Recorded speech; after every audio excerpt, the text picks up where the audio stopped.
Welcome back to another episode of the Soundscape Sessions. I am Travis, joined once again by my co-host Adam. You talking to me? There's no other reference I would have ever said in this movie, so are you talking to me? I guess I was talking to you. Nobody else here? But there's nobody else here. There's no okay, it's talking to me. I'm Adam. Hi. Also joined by my other co-host Malcolm. Hey, it's me. I got nothing today. How are you? I'm good. Good pick, by the way. Oh, Yeah. yes. It's my pick. It's a Malcolm pick. Taxi Driver. I get to redeem my very outlandish take of saying Jaws is a terrible movie by having this review a classic movie by Martin Scorsese. 100%. Taxi Driver. Taxi Driver, yeah. So in case you didn't figure it out, today we are talking about the movie Taxi Driver. Yeah. By Martin Scorsese. Martin Scorsese. And Bob De Niro. starring Robert De Niro. And since it's Malcolm's pick, I'm going to let Malcolm take it away. Yeah, so directed by Martin Scorsese, starring Robert De Niro, written by Paul Schrader, who is another great filmmaker who's worked with Martin Scorsese a fair amount. He's actually, I feel like ghost-written a lot of Martin Scorsese. Martin Scorsese's scripts. Like, Paul Schrader is also a great filmmaker in itself, so anyone... What movies has he done? He has done Taxi Driver. It's a good one. He does a lot of these crazy, weird, sort of very sexually themed movies. Okay, I can see why. Yeah, exactly. Martin wanted him in on this one. I guess so. Yeah. Travis Bickle is very much so a Paul Schrader character. Okay. But we're not talking about Paul Schrader today. No. We're talking about Taxi Driver. This movie grossed $28.3 million at the box office at a budget of $1.8 million. Nice. It was the 27th highest grossing film of 1976. Nice. Mm-hmm. Number one was Rocky. Oh, yeah, I mean, can't go wrong. I mean, I still haven't seen Rocky. Me neither. Oh, God, you guys are so... Another one we're going to have to dude. save and talk about how it's actually not that great. Oh, I think people are going to rip your head off of that one. I said Rocky 4 is my favorite one, so a lot lot of people probably hate me already. So okay, well then. I mean, I'm not going to make my decision on Rocky right now. We need to just watch all of them over again, and then we'll reassess. Or some of us for the first time. Yeah. You're right. So Taxi Driver was actually nominated for 4 awards at the Academy Awards that year: Best Picture, Best Actor, Best Supporting Actress, and Best Original Score. That's what I was waiting. I was like, where's the music, dude? Yeah, of course. Those horns just scream in your ears. So iconic. And I think I really thought it was cool how you mentioned it's a movie about cars, so of course there's going to be horns, but it's also a movie set in New York City, so yes, of course you're going to hear horns, right? Yeah. So I thought that was actually a really cool choice on behalf of the composer. It didn't win any of them though. Damn. Okay. No. I mean, to be honest, it'd be cool as hell just to be nominated, but maybe people just didn't get it.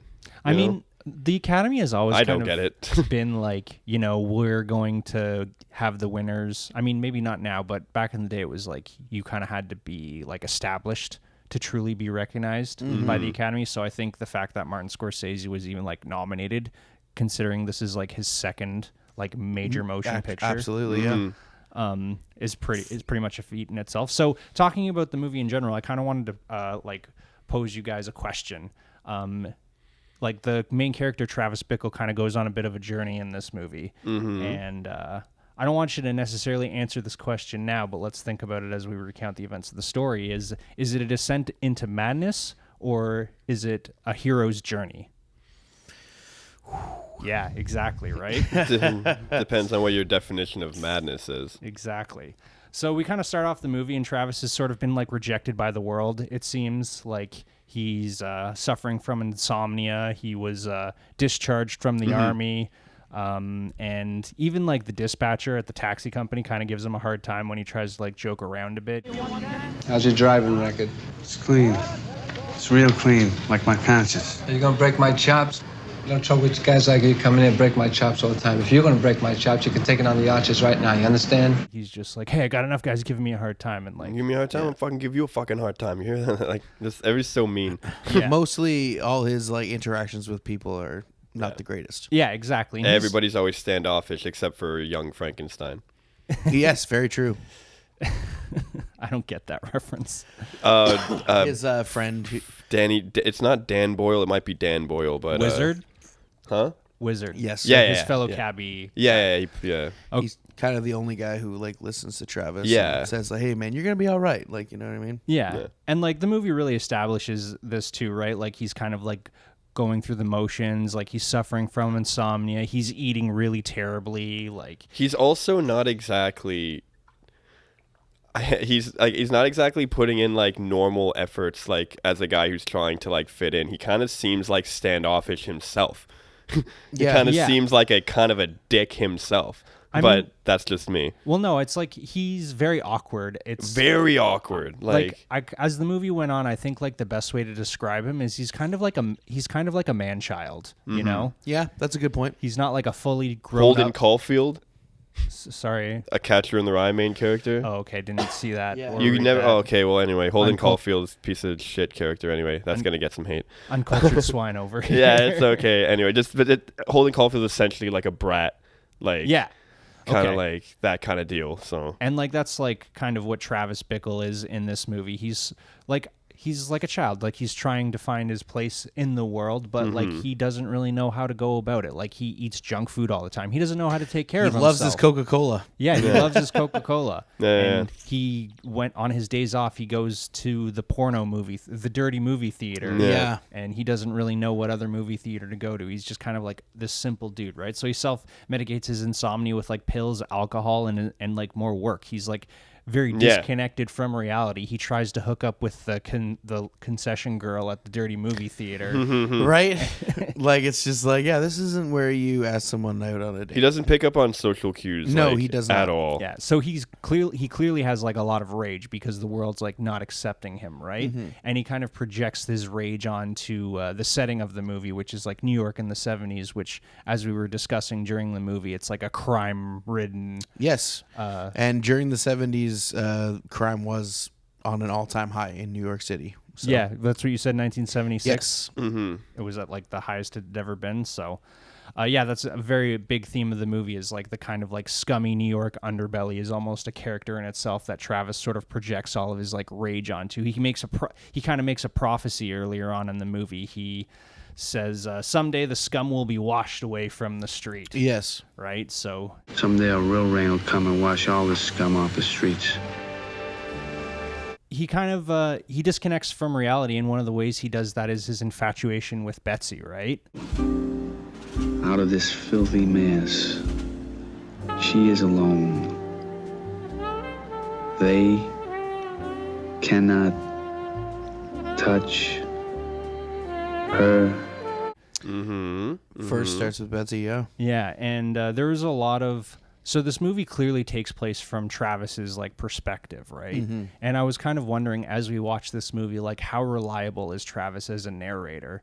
And Yeah. I think a good example of this that maybe I don't know if you guys thought about, but you know how we're introduced to Betsy as like Travis like sees her and he like kind of is daydreaming about her, right? As like this like angelic woman, like the first time we see her, she's dressed completely in white. Yep. And she walks across the screen in slow-mo. And then we see her in her office talking to Tom, Albert Brooks.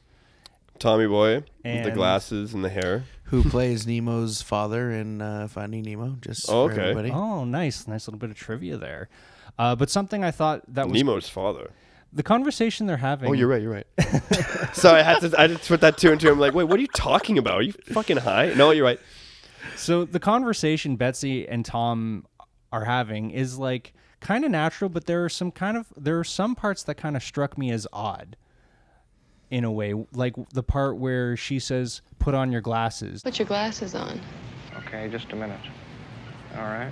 That taxi driver's been staring at us. And he just says, she stares deadpan and says, Okay, give me a second. okay, give me a sec. And then he like puts on his glasses or whatever. Yeah. So I wanted to ask you guys a question. Do you think these conversations with Tom and Betsy are real, or they're just Travis sitting in his cab watching them, like projecting, like daydreaming the conversation they're having? Because he sees them. He knows they talk to each other. I think that's real.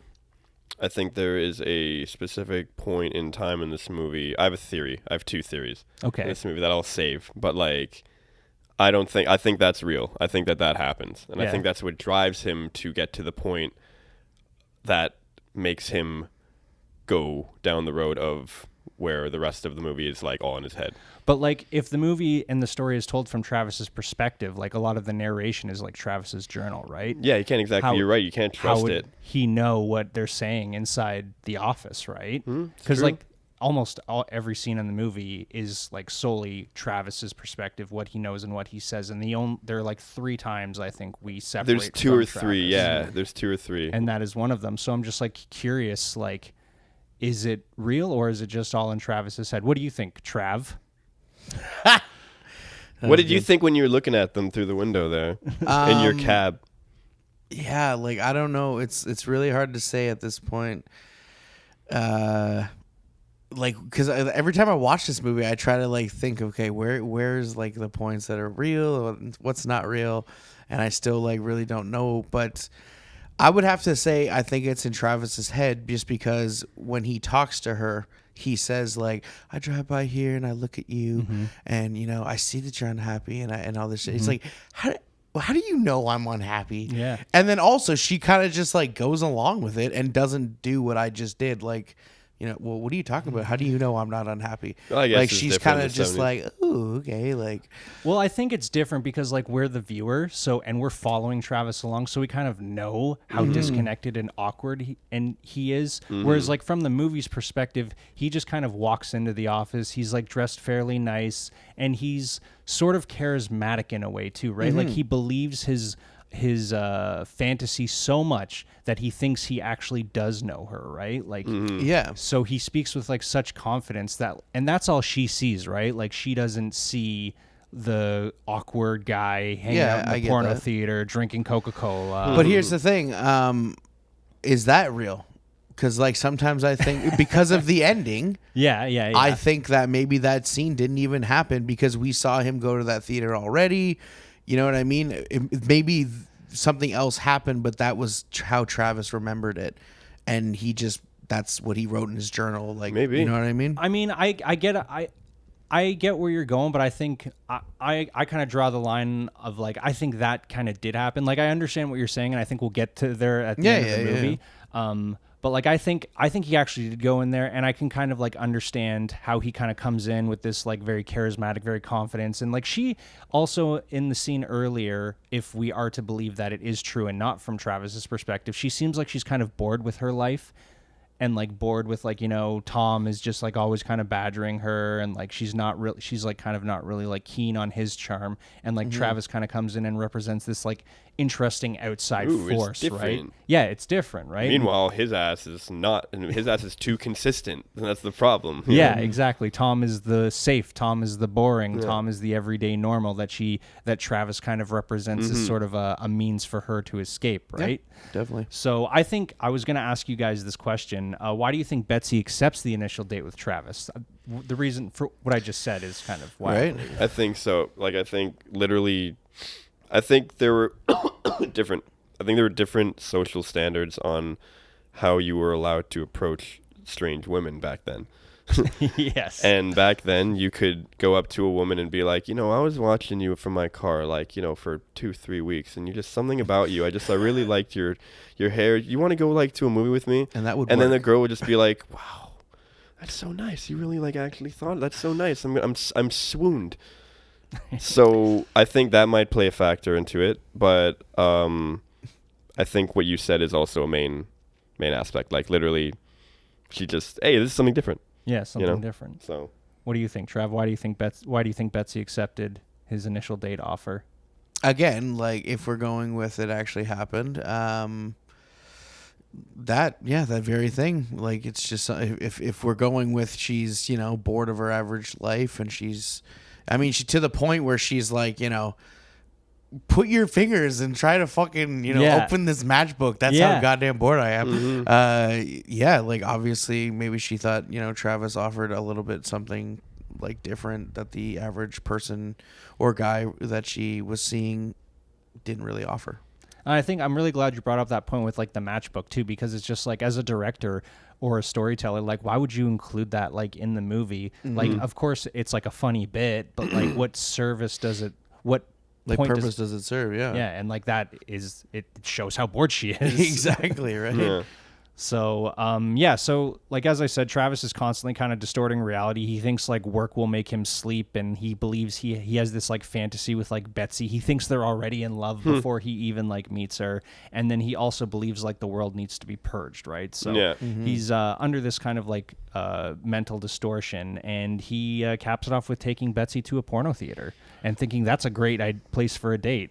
Yeah, like I mean, I've had some pretty dumb ideas in my day, but Never landed there. Yeah. no, I mean, I just couldn't find a way to figure that move out. It's really hard to pull that one out. It's really hard to pull that move off and get the girl to not fucking run away, right? Well, I mean, this is what It's an art I wonder film. about this, right? Yeah. Like she knew very well what theater she was at. Yeah. So why did she even She go still went in the first place? Well, I think it was kind of like, so what she says earlier in the movie, on their actual first date when they go to the coffee shop, he asks her something about like why she was here or something. And I felt when I walked in that there was something between us. There was an impulse that we were both following. So that gave me the right to come in and talk to you. Otherwise, I never would have felt that I had the right to talk to you or say anything to you. I never would have had the courage to talk to you. And with him, I felt there was nothing, and I could sense it. And when I walked in, I knew I was right. Did you feel that way? I wouldn't be here if I didn't. Or if she believed what he said and she said, well, I'm here, aren't I?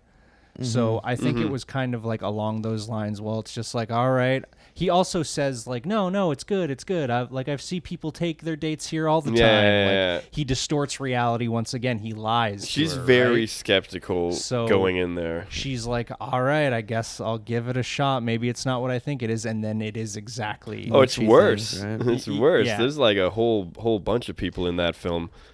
But like, I wanted to ask you guys, like, just to kind of speculate here, like, what do you think he was thinking?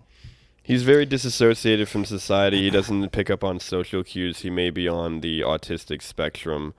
And because of that, I submit my case for why Travis Bickle chose this. Yeah, I mean, There is no other reason, or he's a fucking mass murdering, suicide, serial killer, insane, crazy human being. Maybe. There is no reason why any human being would think that that is a normal, even as a prank, that's not even that good. It's not even that funny. It's like just so dumb that you can't even find those things nowadays, you know?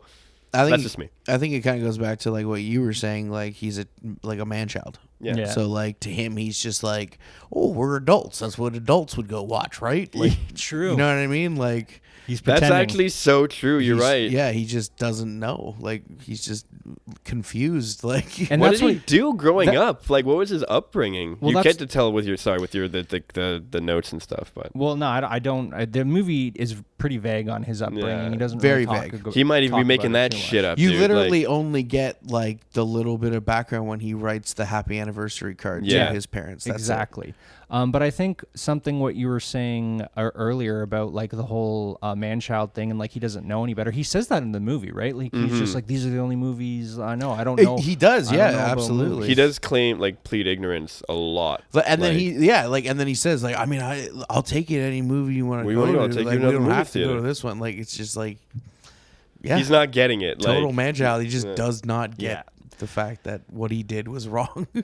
So Betsy rejects him, and like this is kind of like he's like angry about her, right? Like he talks Very. about like how she's like Look, come on! You're in a hell, and you're gonna die in a hell like the rest of them. Come on now, there's a cop across the street. You're like the rest of them. Look, I'm calling the cops. Officer!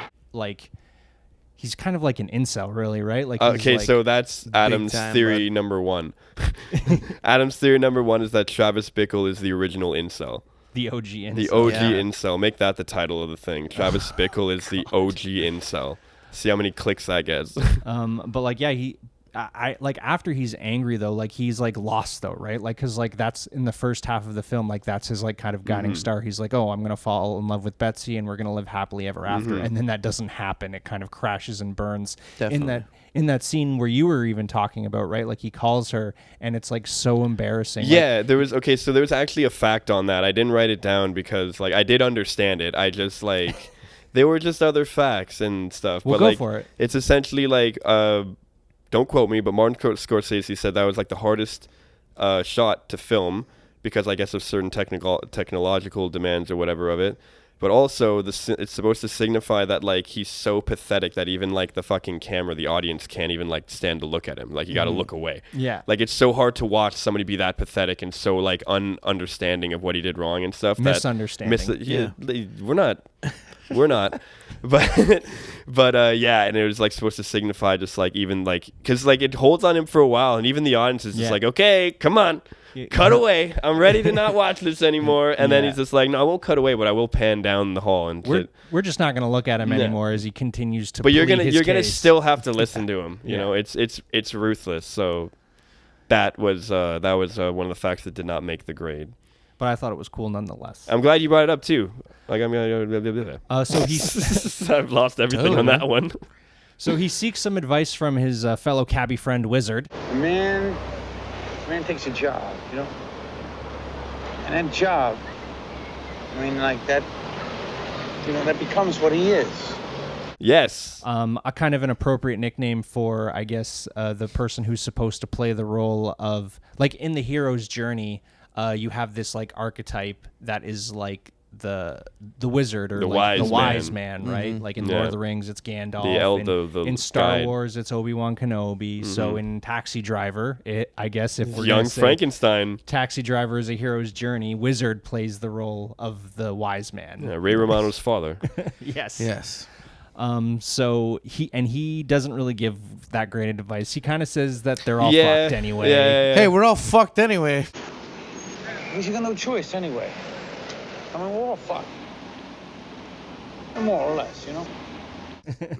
But that's what I'm saying. He's also like, when he said, like, he could have easily just been like, oh, true, okay. But he's like, see, that's the dumbest thing I've ever heard. It's just like, you asked me for advice. What are you talking about? Like, you're talking about Travis's response? Travis's response when he says that to him. Yeah. And he's just like, that's the dumbest thing I've ever heard. It's just like, then fuck you then. To be asked fair, me. To be fair, he also does tell him to not think so much, which would definitely help Travis. That is true. I don't think he said anything wrong when he was talking to Travis, to be honest. I think everything he said was like, sometimes people just need to like refresh, unplug and replug in your brain. You know what I mean? Some people just need to be reminded that like, slow it down. Like, you know, don't think too much. Like you are super insignificant. It helps a lot when you understand that. Yeah. Like, and I think a part of why Travis thinks it's like so stupid is kind of going back to that whole he's a child. Yeah. And Wizard, who is his friend, his only friend, and really older too. Acting as his wise man, treats him as an equal, treats him as an adult, gives him some adult advice that Travis can't not ready really to do comprehend. anything with. You're definitely. right. I changed my answer to all the things I said. I changed now to you're right. I think he's just a man child. I was trying to like diagnose him and stuff and try and like, you know, be all professional and things I have no fucking idea what I'm talking about. But you're right. He is a man child. So Travis rejects this advice from Wizard and he drives off into the night contemplating, and he sees Iris. Who he saw earlier in the film. She jumps into his cab very briefly, trying to escape Matt, who passes him the dirty 20. Sporty Matt, yeah. And so he's driving and he sees her and he follows her for a bit, and she's like, avoiding him. She clearly knows she's being followed. She kind of seems to know how to handle the situation. It seems to have happened to her before. So Travis follows her for a bit before kind of speeding off, and I think this is kind of like the point of the movie where I guess you could say the descent into madness kind of becomes his heroic journey, right? Because after this scene, he says, all right, I'm not poisoning my body any longer. Like, I'm going to like work out every day. I'm going to turn over a new leaf. He decides turn himself into a weapon or something. Yeah, exactly. I gotta burn my arm over the stove once a day. kind of Yeah, thing. yeah. That was crazy. What was he doing there? Test his, I guess testing his like how tough he is. Yeah, So like true. toughness, whatever thing it is. How much pain he can take Yeah, before right? he. Yeah, your pain. I guess your pain threshold. Yeah, so a part of this new role in his life is buying a gun, right? An illegal gun, Yes. mind you. This Love goes this. into Adam's theory number 2. I think that from the point of him getting the gun onward is questionable, to say the least. And the farther we get from the scene where he gets the gun is completely fabricated. I think that is a really good theory because the whole point of that midpoint of the movie is he's at a turning point in his life, right? Like, Yeah. is he going to accept the fact that Betsy rejected him and try and like grow from that and move on and act on act on Wizard's advice? He is Frank, man. Or is he going to double down on the fact that like, no, it's the women's fault and it's the world's fault and it's the scum of the earth that it's pure fault. incel behavior. Listen up, you pinheads, you burnouts, whatever he says. Yeah, there's certain things that I think did happen. I do think that he shaved his head in that fashion. I do think that he met up and talked to Iris and stuff. But there are certain things that I think are super fabricated and also flat out just didn't happen. We'll get there.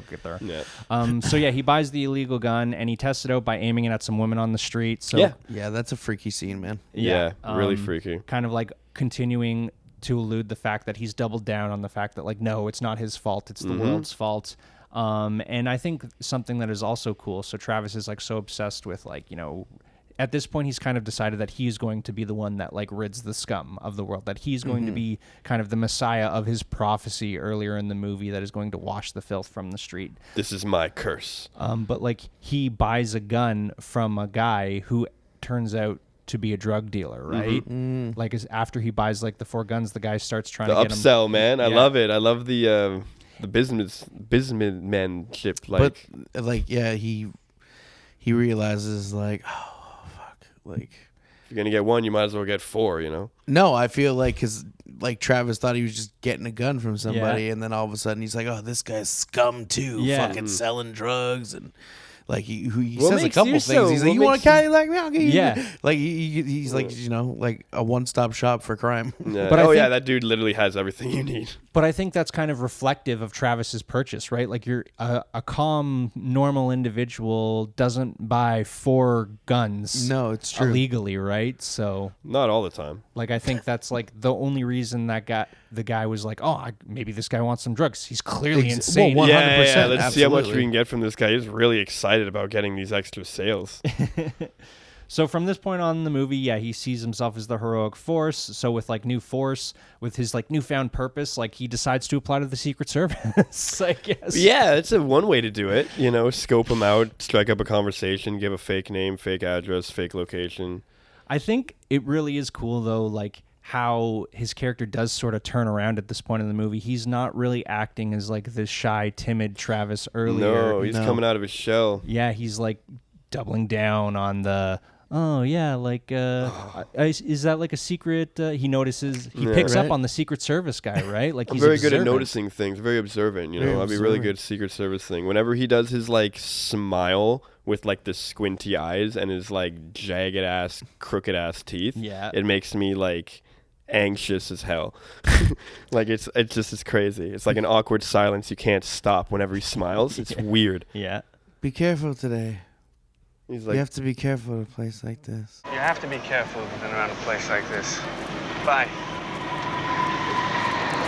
yeah. And he's just like, and another thing is that he's so ruthless with eye contact. Like he Yes. will Oh, not fuck break yeah. eye contact. Like if do that in Toronto, he did it in New York, which is worse. But like do that in Toronto and see how far you get. Like somebody's gonna be like You aggressively eyeball? mad. Yeah. You eyeball me, boy? Yeah, it's like I was just looking that way. No, well, you were looking kind of at me, so fucking eye contact, man. Yeah, I thought that Secret Service scene was like just, I don't know, I thought it was like really good. It like really helps set up the other scene in the movie. Oh yeah, definitely. And I just thought the conversation between the two of them, like especially when in a way, like he kind of gets what he asked for, right? Like he's applying for the Secret Service, and the Secret Serviceman is like, oh, well, let me get your information so we could find out about you. And like in that moment, It's pretty clever. he kind of realizes, he's like, no, like this is my delusion. Like you would never hire me. Like you're obviously clearly just trying to like set me up. Yeah. So he gives him like the fake address with the postal code. Right. But I feel like they just kind of like put him on radar because this is too weird to be acting in such a situation. Oh, with for like, sure. It's somebody, you're gonna put him on like a list and like be aware of this guy. Yeah, exactly. Which I think is why he shaved his head, because he knew that. That's actually so true. Good Yeah, I point. never took that in. You're right. Good point. Maybe change your jacket though. You fucking idiot. No, but that's was he wearing a different? He might have been wearing a different jacket the first time.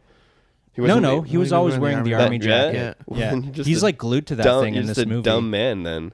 And I think that's like kind of going back to like that was like as I said when the movie opens, like he's kind of been rejected from the world. Like the army was the only thing he had, absolutely. right? So A lot of PTSD stories. That's too bad. well, and I'm sure he has that too. Yeah, it's It's a like- shame. kind of a good part of his how it doesn't allude to his background. Like you could kind of speculate based on a lot of things that the movie presents you and kind of rationalize his behavior in a certain way. He has initiative. I'll give him that. A lot of people don't even have initiative. He'll get out. He'll work. He'll get out. He'll put in effort, but He's got a lot of get up and go. it's all wrong. You just wind him up and watch him go. That's true. Like that's the thing. Like he works 12-hour days. He works nights. He says at the very beginning of the movie, "I'll work anytime, anywhere." Anytime, any place. And then that's the first time you see his stupid smile that makes you you uncomfortable. go to Harlem. Anytime, any Yeah, place. anytime, any place. You heard me. So his first heroic act is to gun down a man robbing a convenience store. That was Yeah, man. Yeah, That was pretty wild. it's a wild scene. I mean, I watched this movie a few times back in the day, but like I completely forgot that he actually just like forgot that he just takes him out. yeah. He calls him out, makes him turn around. But then again, you know, He turned his gun at him. He was it's gonna point, like, right away. Like the guy seems like a pretty nice dude, and he's like, "Yeah, I know, Trav, I got it." And like he does walk away, but it's like, I'm sure that dude's not calling the cops. Like he looks like he's like beating the fuck out of. Well, the way that guy it who's already ended, dead. yeah, the guy he was Like I beating a dead guarantee you body, they're yeah. getting Beating rid a of that dead shit. horse, if Like, you know what I'm I don't saying, think he's yeah. calling the cops like after that shit. So No, even no. the fucking people like around Travis are kind of like scum. Like Well, and like I think you could It is a dirty movie, eh? I think you could also like, as Adam pointed out earlier, it's like at that point in the movie when he decides to go on his heroic crusade, it's just like you have to really question like what scenes are real and what scenes are maybe just a part of Travis's imagination, Exactly, right? right. That's that scene in the convenience store. It's just like how much did he actually shoot the guy? who knows? Or did the guy behind the register shoot him? Like who knows? Exactly, right? Like I think maybe- anything in regards to him shooting anybody or killing anybody is fabricated. That's an Adam's theory. Okay, that's it's cool a good theory, right? It's just it's too. Um, no, it's too much. So after that, he kind of goes way off the deep end. He writes the letter to his parents, talks about like how he's a part of the Secret Service, and how he's Been dating going a steady with girl. Dating yeah. a girl named Betsy. Yeah, And we've been All- going steady for a few months now, you know. It's All very, lies. very cute. We might be moving in together. All fibs he's telling. All Yeah. fibs he's telling. Like, you can tell he's lying through the fucking paper. So it's like, as we just said, it's like the scene in the convenience store. Was it real? Was it not real? Because he just goes on to immediately lie about a whole bunch of other things. Like Exactly. Well, but here's the thing too: is like, is he even lying, You or does he posed like a- genuinely yeah. believe these things? Right? You posed a very, very important question that messed with me since we started this podcast, which is just like, can we even believe his narration? Yeah. And I was just like, okay, well, that kind of puts a wrench into everything that I thought I knew, but it still kind of holds clean. But like, it's true. I don't know if I can trust anything this dude is saying, like at all. I think at a certain point in the movie, it really kind of just it's like It gets blurry. like in the beginning, it's like I feel like most of the narration is like genuine, and then in the end, it's like most of the narration is not genuine. Yeah. And like Scorsese gives you a hint with that, with the one part where he's like, "Listen up, you screwheads." Oh, and he you has to pin- fix himself. Listen up, you Yeah. screwheads. Yeah. And so it's I just was like- wondering if that was like, I was wondering what the purpose was of There's that. even like a cut there in Yeah. the movie, like where it kind of just looks like it resets itself. Like, Yeah. Yeah. So yeah, then Travis meets Matt and Iris's pimp, and Matt pegs him for a cop. Officer, I swear I'm clean. I'm just waiting here for a friend. You gonna bust me for nothing, man? and Travis claims to be hip, but Matt's like, you ain't hip. You ain't hip, man. Not unless you shave your head and get a mohawk, you're not. And I think, well, there you go. But I think it's kind of like another part of the movie where like Travis has been rejected by so many people, by everybody, like, even the pimps. upper class of society and the scum of society, right? It's like he has no place in the world. Never really tried the middle class, but but like I think it. But then he kind of does sort of find his place almost immediately after. Like he meets Iris, and he really kind of connects with her in this way that they're both distorting their own realities to kind of suit this narrative that their lives are important, right? Like Iris claims that she can leave whenever she wants, that the people she's around are taking care of her. And I mean, like, it's hard to say how much of that is true because we don't see it. We don't see any abuse. We just see him. We just see Harvey Keitel pull her out of the cab. Yeah, that's all that really happens. And then he even says, like, don't, like, no physical, like, don't get rough with them. But like at the same time, though, he is a pimp, and he probably just doesn't want his material to be damaged. But. Exactly, right. So it's like, how much does he really care, right? Just I don't think he gives a fuck at all. But exactly, right. But Iris thinks he does care, just like Travis thinks Betsy the game cared of a pimp, about. Man. That's what you do. Oh, super manipulative. Yeah. And so they kind of like connect because of that. They're both like sort of like distorting their own realities, and they're both children, right? Definitely. Like Iris is actually a child. Iris is literally he's 12 years old and is a child. And he's a man-child, right? But like he is like, he has this money and he's like trying to take care of her and he's trying to like offer it to her. But then he also is like, he's like says he's going to go away, right? Because in the next scene, he tries to assassinate Senator Palantine, right? Yeah. And I wanted to ask you guys about this. So a couple questions here. Why do you think he wanted to kill Senator Palantine? Adam first. I think that because the conversation in the taxi earlier was not longer and more productive. I'm kidding. No, I think that it's. I think that genuinely, that's another thing that he fabricated. I don't think he did that at all either. Yeah. Yeah. Okay. I don't think that he did anything of the sort. I think that he got the guns and he built all those cool little contraptions. Then he did fuck all. True. And then he, ends up doing what he did in the rest of the movie. That's just Adam, though. All right, Trev, what do you think? Why do you think? See, now I think the opposite. I think he actually did do that, and that's why it was botched, because he, in his head, thought he was super ready for this, and it was going to go exactly the way he thought it was going to go.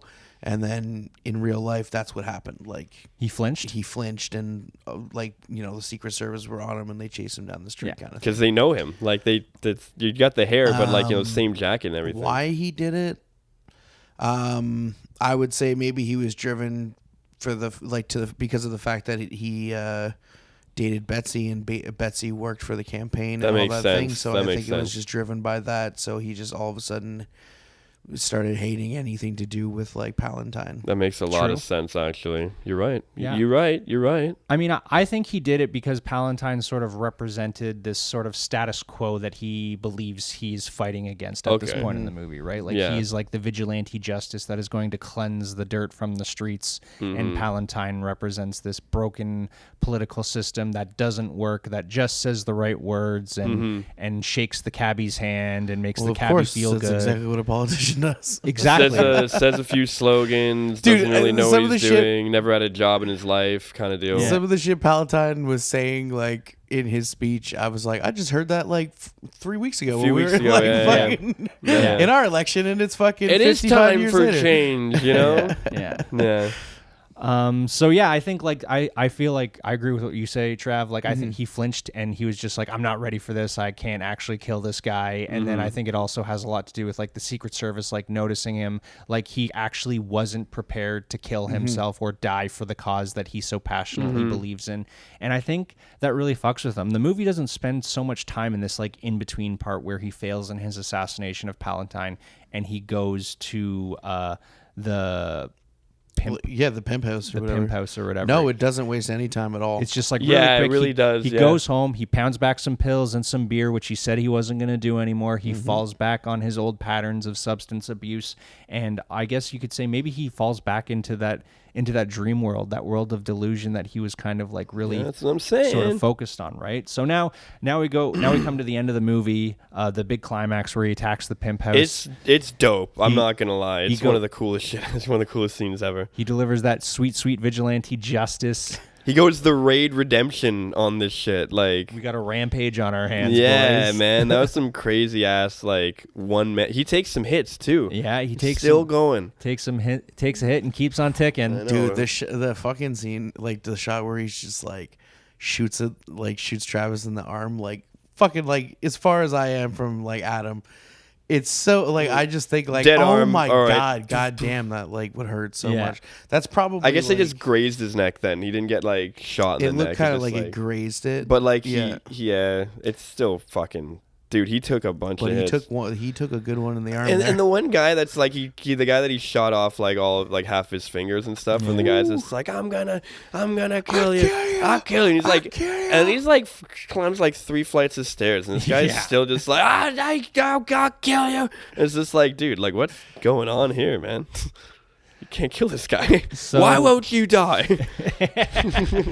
So I guess yeah, he succeeds, I guess. Like he frees I guess his goal was to free Iris maybe and get some revenge along the way. And I mean it seems like a part of his goal was to also die, because at the end of it he tries kill himself. 2 different one gun he tries, and he finds out he's just out of bullets. So he tries like 3 different guns and they're all out of bullets. And so then he like sits there, and the cop comes in and he does the iconic bloody finger bullet to the head. And at this point, like to me, this is really where the movie gets uncertain. Like I think after everything, especially after watching this time in the movie, I think everything after where he gets shot and it pans out of the hotel room and like down the street and out, I think that everything after that is like his like last moments where he's like kind of daydreaming about like, oh, they're gonna call me a hero and I'm gonna get better. And well, they said at the end he got out of the coma and shit, so maybe like Emmett like just stayed in the coma and died. Yeah, well, yeah, exactly. His maybe final coma moments. He's just like in a coma, and like that's his like he's that's how he sees it, right? Yeah. So like that's what I think. Like, Adam? What do you think? I think that there are points. Like I said, everything up until when he buys the gun. But like at this part specifically, at the end. I think that it was okay. So like I said, I think it was not real at all. I think that everything that he did with weapons and killing and things of that nature, I think was all in his head. Okay. I think that he was driving the cab in the end. Oh, okay. I don't think that he picked up Sybil Shepherd at all. Betsy. I think that was played by Sybil Shepherd. I don't think that she was there at all. I think that was 100% just him hallucinating it, and just like, and that's his way of having his own. When you break up and you need that closure. Yeah, it's his way of his own closure in his own mind and stuff. I think that he went through an entire battle within himself and his own mind, and what he came out of from it is what you get with how he's just like, even the way he talks to. Sorry, what's her name? Betsy. Even the way he talks to her at the end, like she's just like, oh, hey, I saw you went the raid redemption on like all those people, and like you're kind of hot now. And he's just like, get the fuck out of my cab, and just like kind of like he doesn't say that, but he just drives. But it kind of shows like he rejects her. Yeah, it shows growth as a character. So it's almost like I have this theory that like it all happened within his mind, because it's like, oh, you came out of like a coma or like however long ago. He doesn't have like not one scratch on his neck from when he got shot. He actually did. Does he? Yes, that's what I was going to say. I would have to argue with what you said, where the ending where he picks Sybil Shepherd up, Betsy, and because before he goes and picks her up, he's talking with the guys, and they're like, Travis, you gotta call. And you can see him turn, and on his neck there's a scar. Oh, cool! I didn't see that. Yeah. True. I still don't think it was Betsy though. I think it was somebody completely it's like else. that's where it's like, did it really happen? There you go. Or is he envisioning? Because I go your route where he's in a coma, and like he's envisioning like the shit before he's dying in his glory. So that would make sense for him to have the scar on his neck, because in his coma he actually did get shot and survived. True. You know what I mean? Yeah. So it would make sense. But if you're going the route where he didn't do anything with his guns or anything, but the thing at the end is real, then why does he have a scar on his neck? Fell. True. Right. I mean, like fell down. unreliable narrator, so you could even say like when Yeah. we see Travis, it's how Travis sees himself. Absolutely. Right? So- I mean, again, yeah. What's stopping this guy from just getting a knife to his knife, you know, and like just doing it because he's so delusional already. I mean, we see him hurting himself earlier in the movie. Like, That's what's inflaming stopping him from absolutely. just doing that shit, right? That's the thing. It's very genius because you really don't know That's why this if movie's sick. if it's real or not and stuff. It's very open to interpretation. Yeah, Absolutely, people can walk yeah. away with like whatever they think, and It's like you can watch this movie like 10 different times and think like about it 10 Right? completely differently. Exactly. Yeah, I definitely walked away from this a lot differently than when I walked away from it the first first time time I watched it, right? So I guess now that we're at the end here, what do you guys think? Descent into Madness or Hero's Journey? For me, it's Descent into Madness. Descent into Definitely, madness, I'm going that mad world. So we have a consensus on the madness. Hundo P, there's no way you would have died. There's no way in hell you're taking that many shots and you surviving. He definitely does go on a bit of a hero's journey, but it is definitely a hero's Short-lived. journey on the descent of Yeah, madness. yeah, that's true. It's really, really good until he gets like shot, until Harvey Keitel shoots him. Like, then it just kind of goes bad. All right, I guess we're Roll Yeah. the facts. Get some facts going, and then we'll get taxis and get the hell out of here. All right. We interrupt our program. To bring you this important message. So we came back from our taxis, and now we're ready to do some faxies. Whoa! I just came up with that. I'm a genius. Oh my god. Whoa, Adam. Okay, so anyway, Don't we quit all your know. day job. I know, right? They got to give me some shifts first. So Robert De Niro, we all know he's a kind of a little method boy. Yeah. He prepared for the role by actually working as a late-night cab driver in New York City. He had just won an Oscar for The Godfather Part 2, but was still relatively unknown. He said the only person that recognized him was actually a struggling actor and said, wait a minute, you just won an Oscar. Is it that hard to get work? Oh, damn. And it's just like, woo, baby. Yeah, it is actually, I guess. So Harvey Keitel rehearsed with pimps. A lot of methods going on here.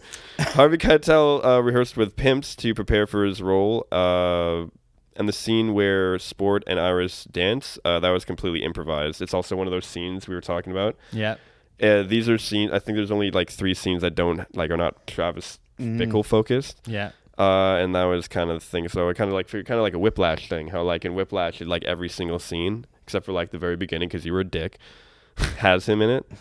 The producers were looking for a Sybil Shepherd type. When an agent heard this, she asked, "Why not just hire Sybil Shepherd?" And they're just like, "Hey, yeah!" And then they did. So That's kind a of great idea. Right? Yeah, right. Wait a minute. Like, just do your original idea first before you give up on it. Maybe. Maybe So they thought they couldn't land her at the time. maybe Probably not. I mean, the movie had a very low budget. Exactly. yeah. Right. Well, maybe she saw the vision. Jodie Foster was 12 when she filmed this movie. Super gross. Before taking on the role, though, I love this. Before taking on the role, She filmed it when she was 12? yeah, Came out in 76. played a 12-year-old, and she was 12 when she shot it. But So she was shot 2 years before it came out then. That's wild because she was born in 62. Sickity-doo, still too young for me to even want to think about. Where was I? Oh, yeah.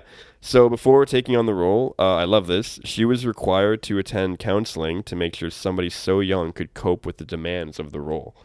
Isn't that the coolest shit ever? I mean, it is a pretty crazy role Yeah, for it's a a 12 very- it's crazy really awesome that they took the time to do that because, no offense to the 70s, I don't think they did that kind of stuff that often. Yeah. So that's like really cool that they did that to like kind of preserve her innocence, I guess, in a sense, right? And also in one of the diner scenes, Travis orders an apple pie with melted cheese. When serial killer Ed Gein was arrested, he asked the police for a slice of apple pie with melted cheese in exchange for a full confession. So cool, Halloweeny, spooky Adam. Not really spooky, just serial killer shit. And my favorite fact that I like to save for the end, really quick, really easy. I said that this movie just kind of feels dirty and looks dirty. Due to a garbage strike, a lot of the filth you see in the street is real. Oh, wow. Okay. So everybody was right. That's Adam's fun fact, people. Scorsese's like, we don't have to pay for the garbage? We don't gotta pay for the garbage. Okay, cool. Now we can have my taxi fucking in the back of the taxi scene longer now. Which, by the way, let me just say is my favorite scene in the movie when Scorsese is just doing his monologue. Yeah. I wonder if that was scripted. It just sounds like he's just talking. And that's the coolest thing ever. Crazy in that scene. I loved him as a pufferfish in Shark Tale. And he's... Keep the meter running. What are you doing? We're sitting here. Yeah. And I'm not getting out. I'm not getting out. I'm going to take this gun. I'm going to fucking shoot him. Jesus I'm going to shoot it with this gun. I'm going to take this gun and I'm going to shoot it with this gun. It's just I just love how he just keeps saying and so Scorsese, like the way he talks, the way he acts. But anyway, that's crazy. Fun. He's also, for all you people, playing the home when you're game. watching it, when the next time you watch it, when you're first introduced to Betsy and she is in the white dress like Madam's Madam, that's both Madam? of us. You wish we were together. You wish That's we were amazing. one woman. Like Malcolm said, Scorsese is actually sitting in the background of the shot, just kind of staring at her. He's yeah. It's actually a pretty cool. It's actually really cool. Like if he ever had an album cover, that would be it. Yeah, coolest shit. Man. Pretty girl walking by. He's literally just right. Very just all creepy. cool and shit. And All just cool? He kind of looks like it this. looks Like creepy. Yeah. 70s were a different time. You go up to women and Creeping a do bit. strange women say weird things. You could have hallucinations. You could stalk people and just look at them and just be like, you were there. You know. Certainly was not 20 years later. All right. Well, if you're watching and you're not subscribed, smash that subscribe button. And if you're listening to us on Spotify, then press the follow button and comment and let us know what movies we should do in the future. Comment and let us know if you like this movie. What do you think? Is Travis slipping into insanity, or is he? I thought you were talking about rocking you. the hero journey? Yeah, I know. Right? I thought you were talking about yourself, and I was just like, "What are you doing, dude?" That's amazing. And I was like, "Is he? Am I slipping? Is him?" Well, Jimmy's new in town, and yeah. I thought you were doing the Jimmy thing, and I was just like, "Is Travis slipping into mental insanity?" Yeah. No, I am not. But yeah, definitely comment. below Yeah, I and really let like us know. seeing the red notification button when I turn on YouTube. It's my favorite thing. It's like somebody commented. I'm going on vacation for the next 2 weeks, so I will not be here on a couple episodes. So we're gonna have to do the Adam Mal show. Enjoy Hold their it down. company. Yeah, enjoy your vacation, my friend. I will indeed, sirs. Enjoy the 7 seas and all of the things that you'll see amongst them. There you go. If you can travel 7 seas in the time that you're gone. All right, guys, we'll catch you on the next one, and peace out. Adios. Bye.